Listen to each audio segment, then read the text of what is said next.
Sorry about that, guys. I forgot I had the media still playing through. That was actually supposed to be muted. Why did this not pick a look? We're just going to go ahead and go. I don't know if y'all be able to hear this.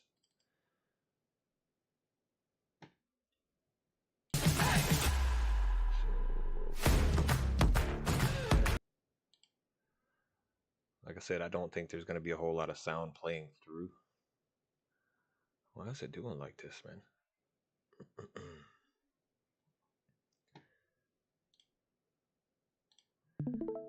All right, you see me? Seeing the stream, Joker? Yes, sir. Now I am. I see our first matchup, man. I was actually part of this, so it's going to sound a little biased on the way that it was approached, but I can tell you a little bit more how this fight was approached. A little bit higher pace at the beginning of the round. Also, to stay away from the lead elbow of Jay was a big focal point because I watched plenty of his fights. I know he likes to go for the left hand side quite a bit. So with Max, you've only got about 88 damage going into this fight. That's about all you can put out with this 88 power. So you're not really hurting people a lot. So you got to do a lot of volume. And Yair is, if I'm not mistaken, a little bit more powerful here. I kind of hate guys that we don't have the sound. Sorry about that. You might see something pop up on the screen for a split second, but I'll move it. You don't have the sound that I would like. I don't know why this is pausing all of a sudden. Okay, there we go. See here, a little bit of ground and pound. Plan was, if I could take him down, wear his body out just a little bit, try to slow him down. Sorry, there's no sound, man. That's kind of disappointing there. Let me see if we can do it this way. Joker, go ahead and talk through.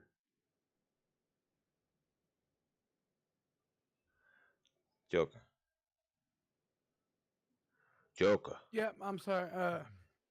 Dealing with some real life stuff. Okay. Stream's working good for me. Everything's showing. I don't know if the sound's working. Let me go check real quick. I don't think it is. I don't think the guys are going to be able to hear it. So apologize for that. My apologies that we're not able to do that. I can put you in a the little strikes something. and stuff. Yeah, I don't think It's not. It's because CapCut for some reason turned the audio off, which is not usually an issue. So let's see if I can snooze these two. Keep y'all out of having to watch the ads. But we got Jay over here. And then that right there. So that right there is a focal point of what I wanna look at here. Is this cartwheel kick? It played a big factor going into this fight. I wanted to stay away from distance and be able to catch him from a distance coming in. And like I said, it really played a factor going into this fight. The guy's heavy pressure, so I needed to create distance. You see, staying a little bit away from the distance, working the body as much as I could, trying to zap that stamina. Let's see if we can move ahead of the fight just a little bit more here.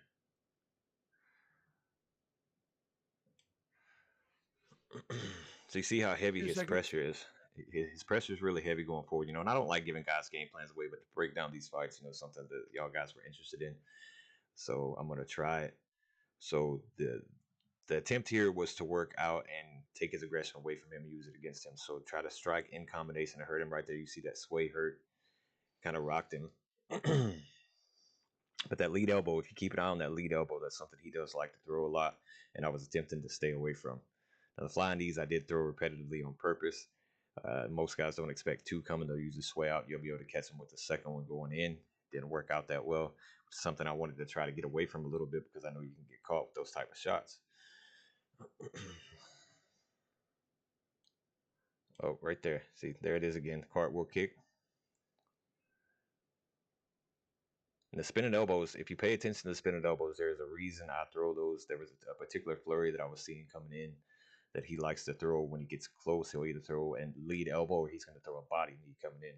So it's an attempt to try to time that to get that in. So I know right when you said it, he did it. Yeah, you know that you want to see. You don't want to see that type of shot. You're thinking, oh man, he's throwing that too much. But there was a reason behind that, right? So I do watch film on guys that I fight. I do watch their fights a lot. I'm in here commentating in the booth. So you kind of watch for that. You see right there, I caught that lead head kick. He likes to sway to that side as well. There's another spinning cartwheel kick. So I know you might be saying, "Oh man, he's throwing them too much," but if it works, you throw it, right? If it's not broke, don't fix it. And not necessarily gonna say if it's not broke, don't fix it. Uh, I don't want it to seem like cheese, but there's an opening for it. There's a reason to throw those type of shots.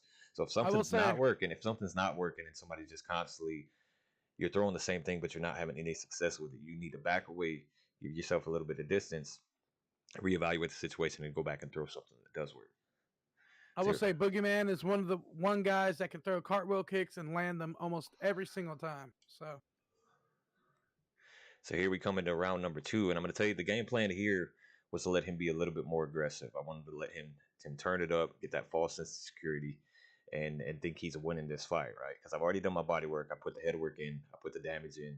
So I'm going into this round, letting off the gas just a little bit, letting him catch a couple shots. I'm still going to put my work in, but I'm going to let him be a little bit more successful in what he does. Because honestly, he did not hurt me in round number 1 whatsoever. So you see, he's just throwing, slamming against the block. He's in the pocket and just trying to do anything he can to try to attempt to get this fight over with. and a lot of the throws I do per se in this round are bait shots. So you see the empty kicks, the empty spin, it's to get him to step back in and throw. The bait works quite well. He gets really aggressive here in the round number 2.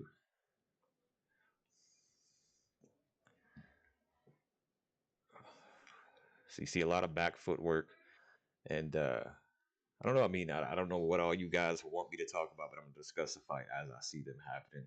It's kind of nice not to have the commentary going. We get to kind of talk and break the fight down a little bit. in my opinion, Jay comes in a little like overzealous with it.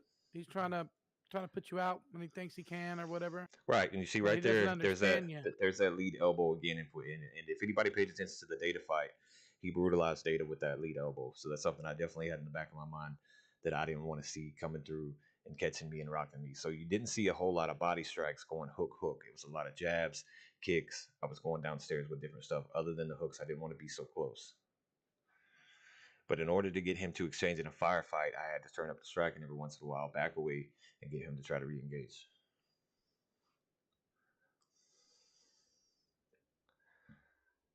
So there's the body knee again, and that's something I want you to remember that body knee. He's throwing a couple of those, and that's going to play a factor. If you see, I almost picked up the timing on there. He caught me with it. So there's this timing thing I'm trying to work on. Right there.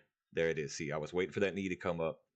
So the knee comes up, I'm able to catch that spinning elbow. So if you're able to pick somebody's leg up off the ground and catch them with a spinning elbow while their leg's off the ground, it's either going to be a knockdown or a knockout, depending on how aggressive they've been and how their stamina looks, how much damage you've done ahead of time. So I mean, it was really something that I had worked on attempting to land. So it looked a little bit like, oh, he's throwing it too much, but there was a reason behind it, and you see right there what that reasoning was. You also don't see many spinning elbows from people, No, and you you're don't. one of them that throws them and they land a lot. So it And looks Jay's like no slouch either. so we're gonna go right into Spook's fight next. So you got Spook versus EDZ Claw. I don't know exactly where. I had a scene that was supposed to be in between that. It might ended up popping in afterwards. So here you see ZDZ Claw is highly aggressive. He's very aggressive, and if you come in a fight that aggressive with somebody that likes to try to pick you apart from range, then you're gonna end up getting hurt. But he does it really well in the earlier part of the round. But Spook kind of picks everything up, starts to make adjustments. He's going real heavy with the hooks. Spook's starting to throw a little bit of body kicks, trying to open the head up.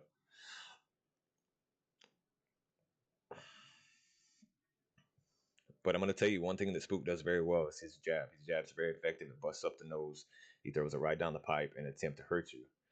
So kind of watch that going forward. But, Moreno does have more power going into this fight. So Spook was already at a disadvantage. So he really needed to pepper him early and often. I have one quick question. Is this before or after the update? Is this the most recent one? This is the most recent one, yes. Okay. So let's see if we can get a little farther ahead here.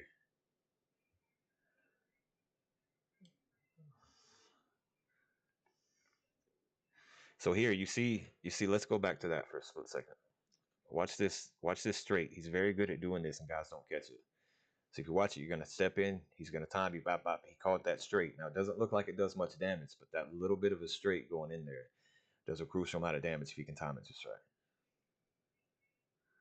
He almost gets it again, but the block's up effectively this time. But a lot of times, guys are stepping in. They want to catch a shot, so he's able to pepper you with that shot really quick before you're able to do anything about it. There's a nice front kick. Like I said, he does a lot of damage to the nose in this fight. A little bit to the eye, but more, I would say, to the nose area. And as you can see, the aggressiveness doesn't pay off so well with this new update. You see ZDZ is very aggressive here. He's throwing a lot of hooks, a lot of elbows, a lot of stuff around the side. You know, he's really trying to hurt Spook, which in the end, in a lighter weight class, is really going to hurt yourself. He's got a nice spinning elbow, bust Moreno open. So then you get in the back of your mind, okay, I need to protect this cut, right? So if I'm going to protect the cut, what am I going to do? I'm not going to worry so much about the nose, and I'm going to be willing to take a little bit more strikes there. Which, if you paid attention to the fight thus far, Spook has already put in work to the front of the face.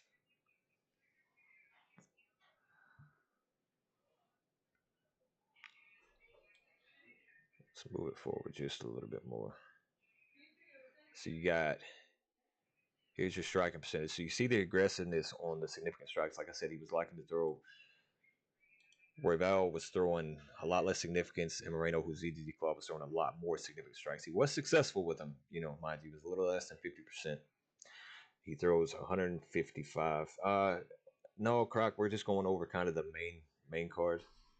But if you sit here and see this significant strike percentage, he has thrown a lot of significance, so that's going to play a factor going on later into the fight. You also have to think of the strikes that he's put down the pipe. He's also put the straight down the pipe. He's put a lot of jabs, front kicks. So Spook up to this point has already done his damage to the front of the face, where ZDZ is not realizing that he's already started to tire himself out.